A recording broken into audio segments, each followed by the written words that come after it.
साथियों, अपने बच्चे को गुरुकुल में डालने का विचार किसी को अच्छा लगता है तो किसी को उतना ही डराता भी है। तो आजकल गुरुकुलों में एडमिशन्स के लिए इतनी उत्सुकता क्यों है? आइए जानते हैं स्कूल्स और गुरुकुल कैसे अलग-अलग हैं। बहुत बहुत नमस्कार आचार्य जी। नमस्ते, खुश रहो। आचार्य जी, कुछ उत्सुकताएं थी गुरुकुल के विषय में जी और हमारे दर्शक भी जानना चाहते हैं। जी। तो कुछ प्रश्न है हमारे, जी। तो अगर आप का उत्तर दें तो। हाँ बिल्कुल। आचार्य जी, थोड़ा गुरुकुल परिसर के बारे में आप जी। बताएं। जहाँ हम खड़े हैं ये एकेडमिक्स के लिए है। सामने यज्ञशाला है, उस साइड में गौशाला है और वो पीछे डबल स्टोरी बिल्डिंग देख रहे हैं, ये अतिथि कक्ष है। जी। और हमारे सामने ही भोजनशाला और पाकशाला है। तो आइए अब हम अंदर से आपको सारा दिखाते हैं। जी। ये हमारी भोजनशाला है, यहाँ सब नीचे बैठ कर के भोजन करते हैं सभी विद्यार्थी एक साथ। कार्य करने वाले विद्यार्थी या हम या अतिथि सबको समान रूप से यहाँ भोजन मिलता है। और विशेषता ये है कि यहाँ का भोजन जो है पूर्णतया जहर मुक्त है, विष मुक्त है। ऑर्गेनिक हालांकि हम कह देते हैं, लेकिन ऑर्गेनिक अलग कॉन्सेप्ट है, ये विष मुक्त भोजन है, गो आधारित खेती से। और सामने ही हमारी पाकशाला है जिसमें भोजन निर्माण होता है। विशेषता है हम ये सिलेंडर वगैरह का यहाँ प्रयोग नहीं करते। सारी हमारी गौशाला से जो बायोगैस हमें मिलती है उस से यहाँ भोजन बनता है। यहाँ पे भोजन तो ऑर्गेनिक है ही। हमारा विद्यालय का जो थोड़ा सा उद्यान है उसमें वर्ष भर मिलने वाले फल हमें यहाँ से मिलते हैं, जो पूरी तरह से कोई उन पे पेस्टिसाइड या इत्यादि कुछ भी नहीं डाला जाता भाई है। गाय का गोबर या स्वनिर्मित जो गौशाला में निर्मित होता है उन चीज़ों का हम प्रयोग करते हैं, खाद का। आइए आपको अब यहाँ से नीचे की ओर मैं ले चलता हूँ। कुछ आधुनिक चीज़ें हैं यहाँ बच्चों के लिए। हमने शूटिंग रेंज भी बनाई है, तो वो आपको मैं दिखाना चाहूँगा। ये हमारा वैदिक शूटर्स इस नाम से हमने शूटिंग रेंज बनाई है। ये जो हम यहाँ खड़े हैं ये हमारा शूटिंग रेंज का एरिया है। और इधर इस दीवार से पीछे ये हमारा चिकित्सालय का क्षेत्र है। आचार्य जी, इस गुरुकुल में क्या दिनचर्या रहती है बच्चों की? सभी विद्यार्थी 4 बजे उठ जाते हैं सुबह। सबसे पहले लोकेशन का इत्यादि जो एकदम आवश्यक है वो करके थोड़ी प्रेयर्स करते हैं, कुछ वैदिक मंत्रों का उच्चारण करते हैं।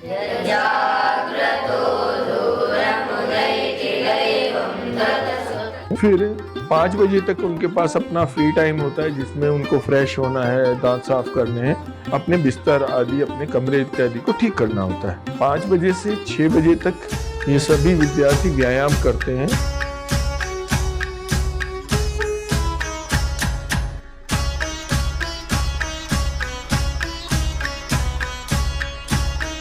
इसमें आसन हो गया, मलखम हो गया, तरह तरह के व्यायाम जो है।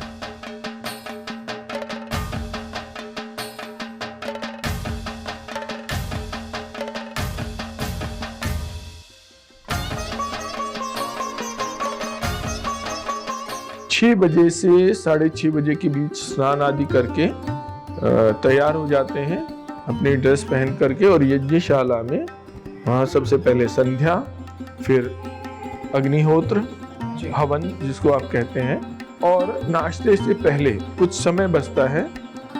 उस बीच कुछ उनको डेली रूटीन में अपने जो चैंट्स हैं, याद किए हुए चीज़ें हैं, उनको दोहराना होता है, उसकी आवृत्ति करते हैं वो। उसके बाद 8:30 बजे तक नाश्ता पूरा करके सबको अपनी क्लासेस में पहुंचना होता है।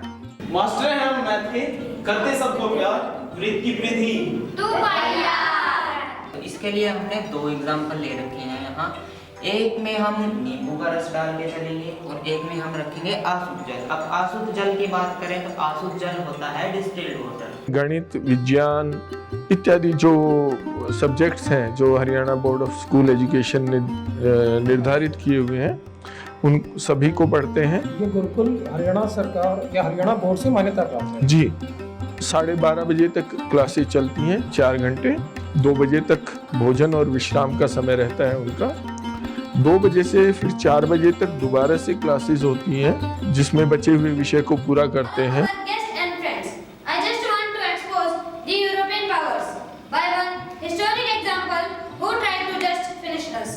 4 बजे से 5 बजे तक सेवा कार्य होता है। विद्यार्थी गाय का दूध निकालेंगे, गौ सेवा करेंगे। कुछ विद्यार्थी अन्य आश्रम की साफ सफाई व्यवस्थाओं को करेंगे जहाँ कहीं भी आवश्यक है। 5 बजे से फिर 6 बजे तक अलग अलग खेल होते हैं बच्चों के, जिसमें आर्चरी है,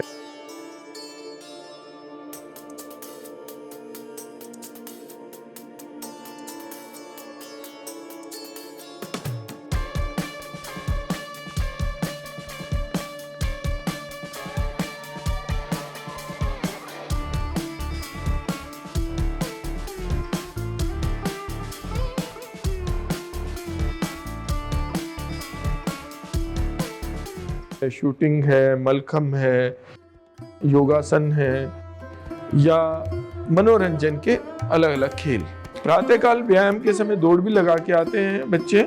कुछ अलग तरह की एक्टिविटीज होती हैं, शाम को कुछ अलग तरह की एक्टिविटीज होती हैं। 6 बजे फिर दोबारा से फ्रेश होकर के वो लोग संध्या के लिए बैठेंगे। संध्या समाप्त होते ही सायंकालीन भोजन। सभी बच्चे अपने पात्र आदि अपनी व्यवस्थाएं खुद करते हैं, अपने पात्र अपने खुद से धोते हैं और पात्र आदि धो करके सभी बच्चे शाम को श्लोकोच्चारण करते हैं।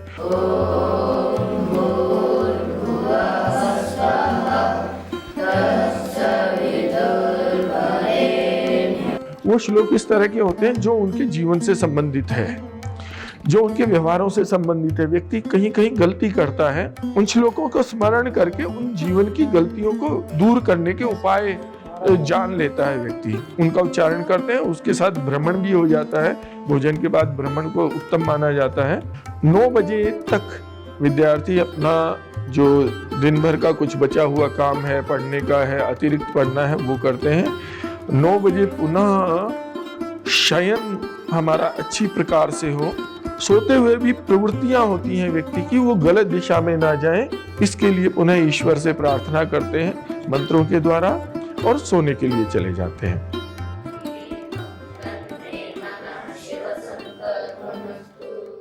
तो आचार्य जी, जैसे आपने इस दिनचर्या के बारे में बताया, तो आज के मॉडर्न स्कूल जो हैं उसमें भी डे बोर्डिंग का सिस्टम है, बच्चे वहीं रहते हैं, वहीं शिक्षा प्राप्त करते हैं, तो उसमें और इसमें क्या अंतर है? वहाँ जीवन यापन तो प्रमुख है ही सबके लिए, लेकिन उससे भी महत्व की बात है कि वो जीवन यापन किस तरीके से किया जाए, किन मर्यादाओं में रह के किया जाए, व्यक्ति का चरित्र क्या हो, व्यक्ति लंबी आयु कैसे प्राप्त करे, व्यक्ति स्वस्थ कैसे रहे।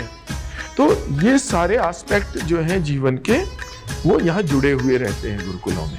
मूल जो इसका तत्व है वो है चरित्र का उत्थान। जी, वो तो है ही। हर क्षेत्र में चरित्र तो आधारभूत रहेगा।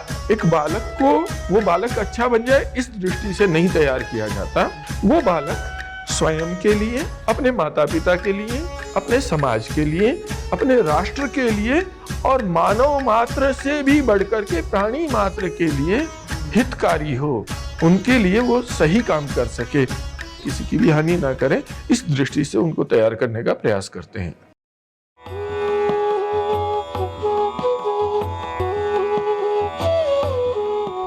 मेरा नाम नेहा आर्या है। मैं दिल्ली लाजपत नगर से हूँ। मैं और मेरे हस्बैंड हम दोनों एडवोकेट हैं। जैसे कि आप सब जानते हैं कि आजकल गुरुकुल ख़त्म होते चले जा रहे हैं बिल्कुल ही। हमारे एक विद्वान जी हैं आचार्य जी, तो उन्होंने मुझे बताया सारा कुछ जान के, तो फिर मेरे अंदर उत्सुकता हुई कि हाँ, बच्चों को गुरुकुल डालना चाहिए। तो इस वजह से हम लोगों ने कई गुरुकुलों में देखा उनको, पर मुझे ये वाला गुरुकुल भी अच्छा लगा इनका। यहाँ का बिना यूरिया का खाना पीना, देसी गाय, गलत खाना पीना, मोबाइल वगैरह, ये सब चीज़ों से मैं इनको दूर रखना चाहती थी। तो इसी वजह से फिर मैंने दोनों बच्चों को अपने गुरुकुल में डालने का डिसीज़न लिया। मैं और मेरी वाइफ दोनों एडवोकेट हैं, प्रैक्टिसिंग, तो हमारा इस निर्णय पर हमें गर्व है।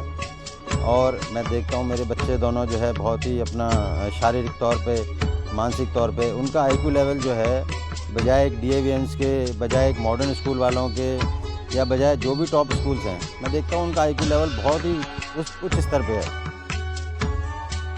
मैं अश्विनी कुमार बत्रा कि यहाँ मैंने एक गरीब बच्चे को इस विद्यालय में पढ़ने के लिए भेजा। वो बच्चा मेरी गली में घूमता था। मैंने अपने दोनों बच्चों को बुलाया और ये तय किया कि हम इस बच्चे को पढ़ाएंगे। मेरी पत्नी ने उसमें मेरा साथ दिया और मैंने तय किया कि फिर मैं इसको एक गुरुकुल के अंदर भेजूंगा। इस गुरुकुल में आते ही उस बच्चे के अंदर ज़बरदस्त चेंज हो गए। समाज के अंदर ये बच्चे पढ़ लिख करके अगर वैदिक धर्म का प्रचारक बनेंगे तो ये अकेला बच्चा समाज को बदलने की क्षमता रखता है। ऐसे गुरुकुल के अंदर इस प्रकार के संस्कार मिले। पहले ये सोचा था बच्चे के लिए काफ़ी एक मुश्किलों का सामना करने के लिए भेज रहे हैं, लेकिन जब बेटे को वहाँ देखा तो वहाँ बेटा बहुत खुश था। स्कूल में सिर्फ बच्चों के लिए एक बोझ है, लेकिन गुरुकुल में ऐसा कुछ भी नहीं है। गुरुकुल में काबिलियत के अनुसार ही बच्चे को आगे बढ़ाया जाता है। हर माता पिता से यही गुजारिश है कि अपने बच्चों को गुरुकुल के लिए भेजें। वैदिक तरीके से ओम के उच्चारण से। पीले कलर में बॉल है जी बिल्कुल ठीक, बॉल जैसा ही है, बहुत अच्छा। और जी ये सफेद कलर है जी। सफेद कलर, इसमें कुछ और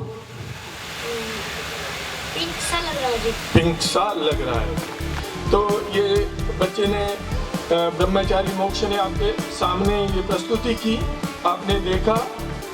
ये सारी क्रियाएं गुरुकुल में सिखाई जाती हैं। गुरुकुल में बहुत कुछ होता है जो विद्यार्थी का बौद्धिक विकास, मात्र पढ़ो पढ़ो पढ़ो और ये जॉब लेनी है, ये कंपटीशन लड़ना है, प्लेसमेंट हो गई या नहीं हो गई, बस यही चिंता रहती है।